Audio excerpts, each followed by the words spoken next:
was my home as well. It has been such an incredible part of my life. And I met Ingmar there. He changed my life.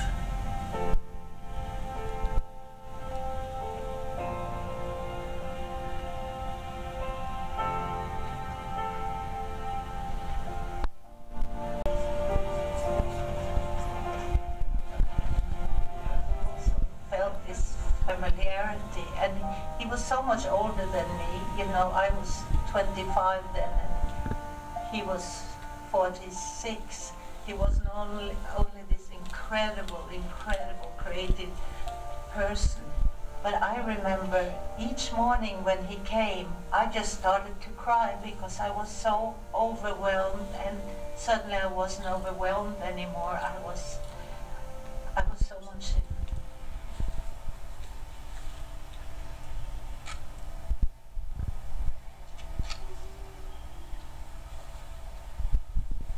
I was experiencing another human being. He was experiencing me. And we didn't need to talk about it. Beneath my feet. I never wondered what might come of our relationship. It was as if I were living within soft walls of sunlight and desire and happiness. I was always reading a book in between takes, and once I looked up and they were still doing a lot with the camera, and I looked up and the Sven Nykvist, the cinematographer, he was doing things with the camera, and then there doing nothing was Ingmar, and he was just looking at me. He had recognized me, and deep down I thought, yeah, if I'm really recognized, I'm worth loving.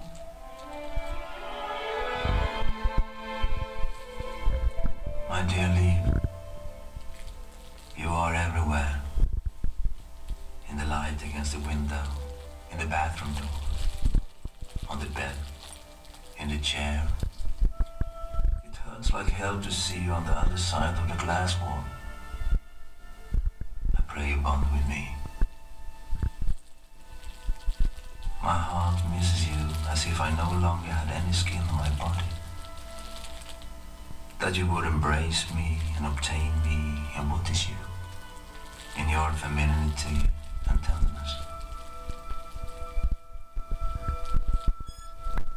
Almost romantic.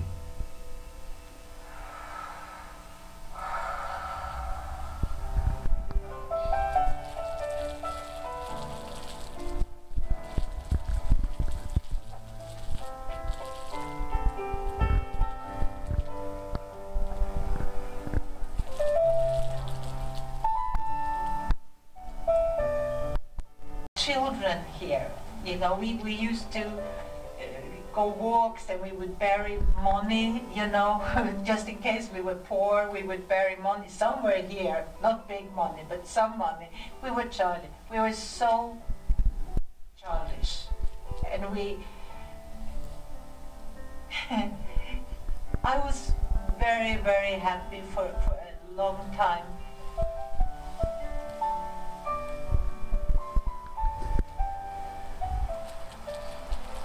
Very much in the beginning when we understood it's us.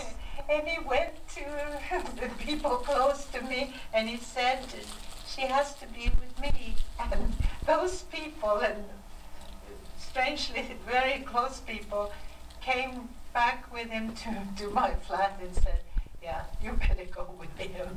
and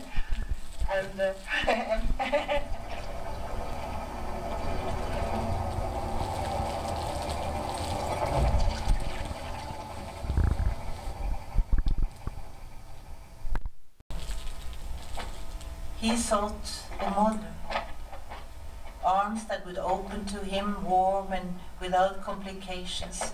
Perhaps our love originated in the loneliness we both had known before.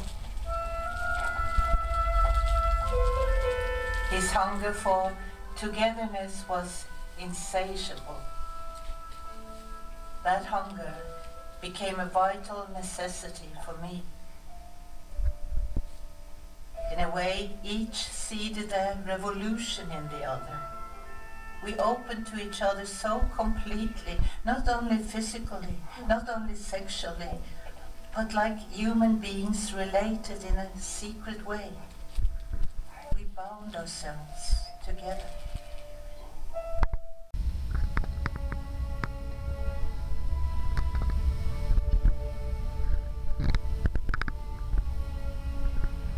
Once we wandered far away from the others, discovered a small ridge of grey stones with barren, unfertile earth beyond. We sat and looked at the sea, which for once lay completely still in the sunlight. He took my hand in his and said, "I had a dream last night that you and I are painfully connected."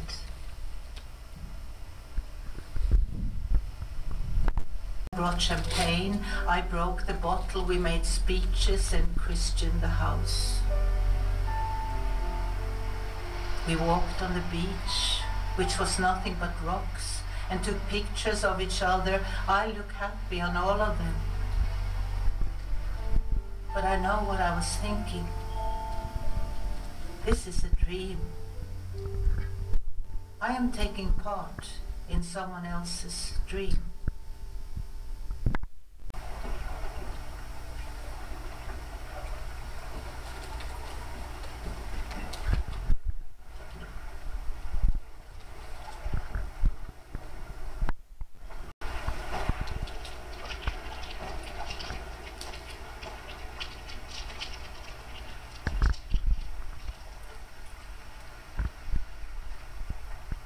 It started to be someone else's dream living here because it was restricted. He didn't want me to have visitors.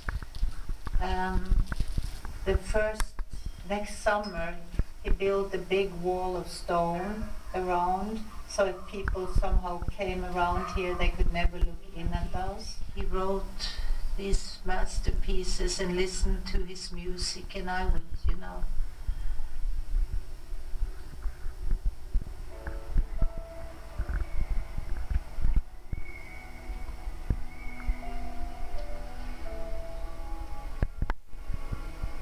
Stängde dörren. Och det blev tyst och mörkt. Jag blev vansinnigt rädd. Jag dunkade och sparkade. För de hade nämligen sagt mig att det bodde en liten människa just i den där garderoben. Och han kunde klaga bort tonen. On the nights when he couldn't sleep, I would lie silent beside him, afraid of what he was thinking. Secure.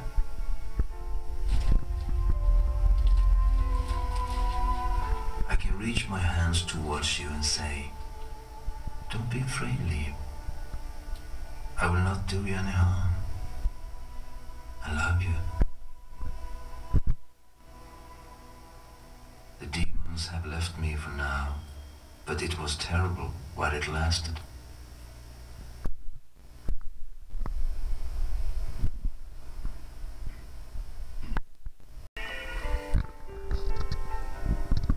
How can I explain the enormous feeling of security in knowing that now she was with me in the world?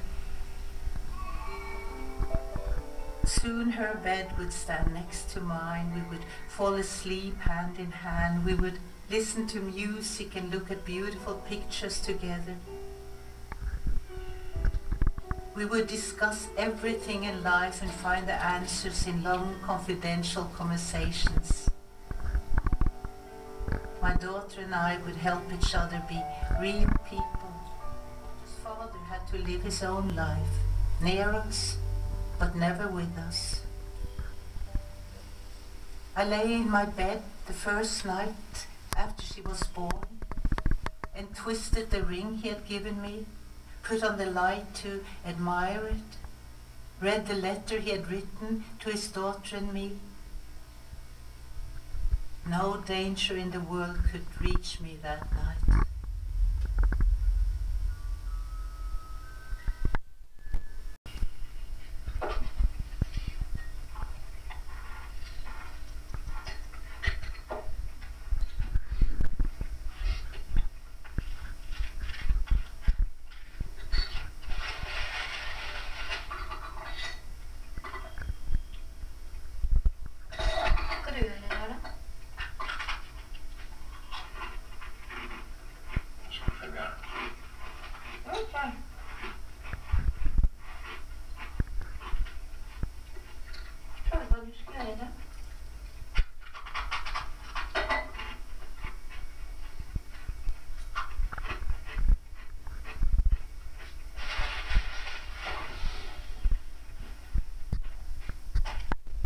Darkness you have in your tummy, you know, because we all have that. It's how we deal with it. That's what makes the difference.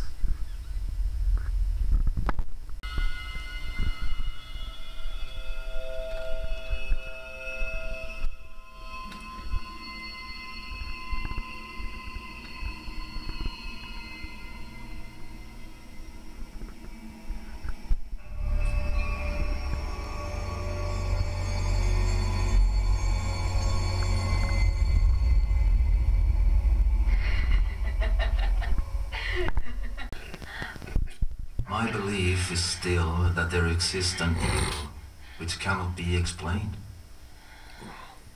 A virulent, seductive evil, which among all beasts exists only for man.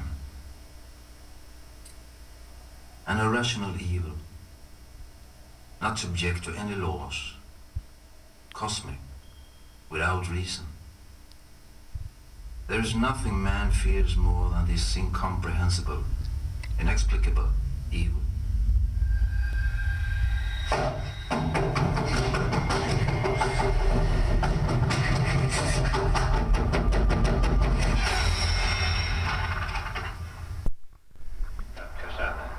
Du hade ju så bra, var ju så lycklig innan vi träffades. Jag hade i alla fall någonting. Jag hade ett lyckligt minne av min man och vår kärlek. Och det har du inte nu. Jag trodde på sanningen, jag levde i sanningen. Du gjorde det. Det har du förstört någon med dina jävla lögner. Sluta nu. Du bestämmer inte över mig, jag säger vad jag vill för dig. Skrik inte åt mig. Jag talar hur rätt jag vill för dig. Du Skrik befalar inte åt inte mig. över mig, du kan dra åt helvete, du kan dra åt helvete. Du befalar inte över mig. Now all doors were closed. Friends and family, even memories, became a threat to our relationship.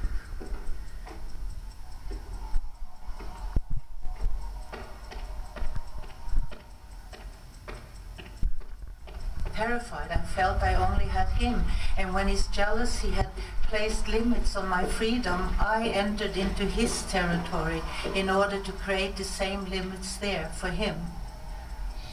Experience my own security only as far as I could control his life.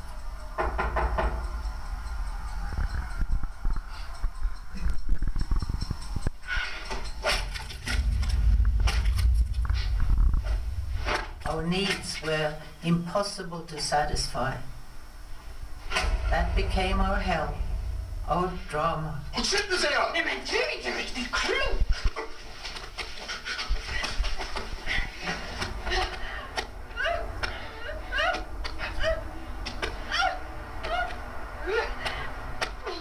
Vad är på med den sidan? Jag skulle vilja döda dig! Jag skulle vilja döda dig! Jag skulle vilja döda dig! Jag skulle vilja döda dig!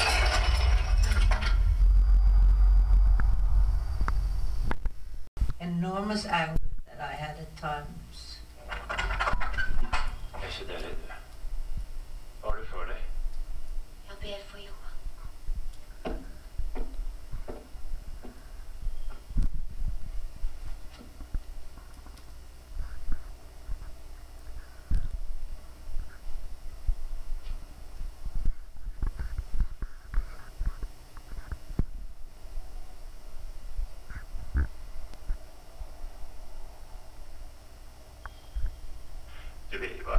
skull. Gå till mig. Lämna mig i fred. Gå till mig. Jävla usel teater. Jävla teater. And I have to apologize on his behalf. I have spoken to him and he has promised that he will be glorious at 2:30 p.m. The fear diminished and the loneliness was easier to bear when I saw his insecurity.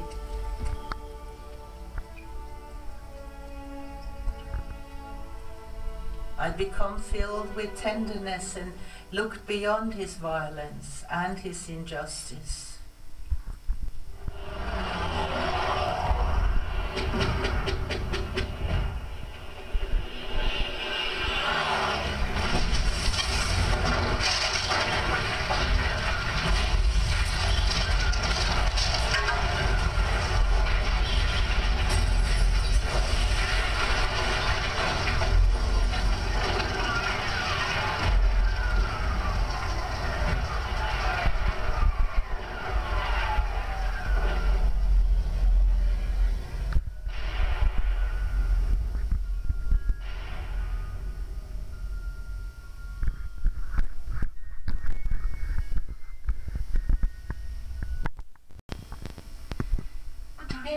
Vill stanna här och kanske bli ihjälslagen. Tror du jag vill se hur du löper efter den här kvinnan, talar med hennes spöken, vargar mig hela tiden, för det vill jag. Jag är kvar.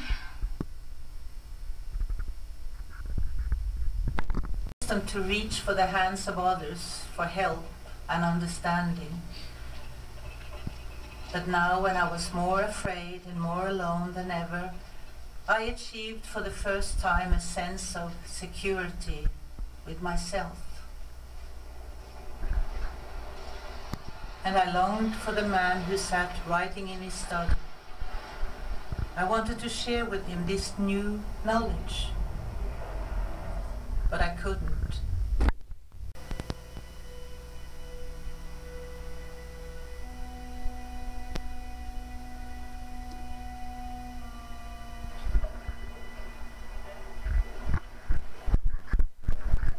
In shame, when we are out in a lifeboat, it was so cold, 30 minus degrees, and look how he is dressed.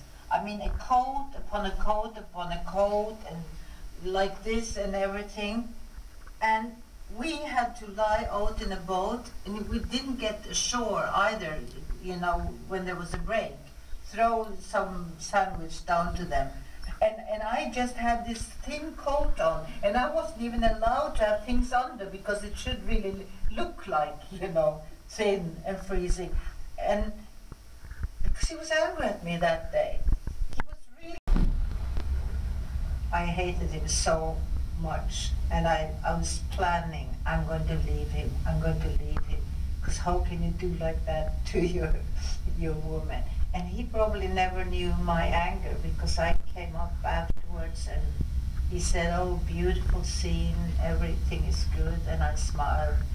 And we went back here in the evening, and it was never mentioned. I noticed that his hair was grey. He was much older than I. He was wise and stimulating. He was vain and egoistical. And I discovered to my surprise that this was love.